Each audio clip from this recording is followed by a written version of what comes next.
I met a girl, I fell in love, and I want to marry her. You're Nicholas Young. You're untouchable. But Rachel's not. Have you prepped Rachel to face the wolves? You know I'm back, like I never left. I really admire you. It takes guts coming all the way over here, facing Nick's family. Another day, another breath. I know this much. You will never be enough. Sitting here with the amazing cast of Crazy Rich Asians, guys. This was such a great movie. I got a chance to watch it last night. I like the expression on your face. Oh, I loved it. You know, the main thing I want to know, though, is true love like that. Does it happen only in movies, or is it a real life thing? No, it happens. It happens in real life.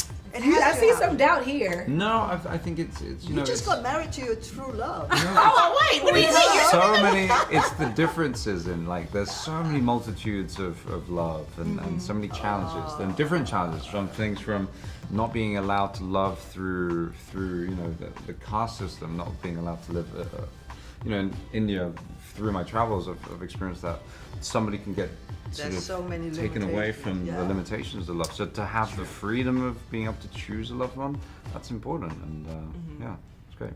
No, we are very blessed. And that type of true, deep love, though, it exists. You're dating is Nick Young? Yeah, you guys know them or something? Hells yeah. They're just the biggest developers in all of Singapore.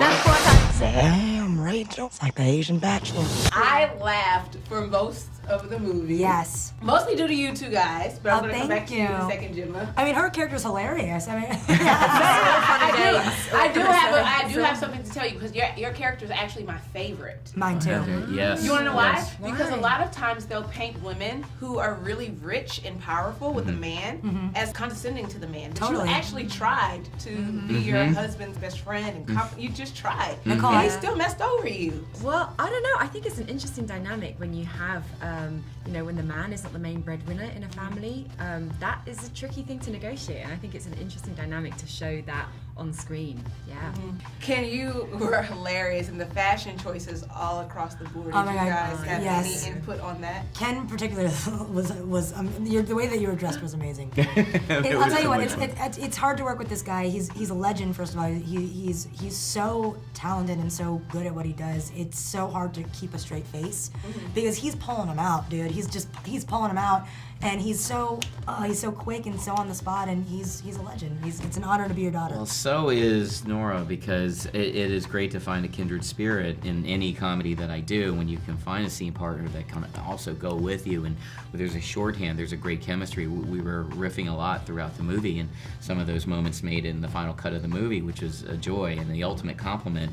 And I think what really made this come true is to have these. I always look for these golden comedy moments, and trying to find that's part of the joy of the process that I have, is trying to improvise yet retain the story and try to find some funny comedy moments. But to do this in such a historic movie, that, you know, a movie I've never, you know, this kind of movie I've never been a part of before. You know, it's a dream on top of a dream. Like really. Inception. It's a little different from I've seen Inception. it. Yeah, it's with all due respect, it's not Inception. It's just like Inception.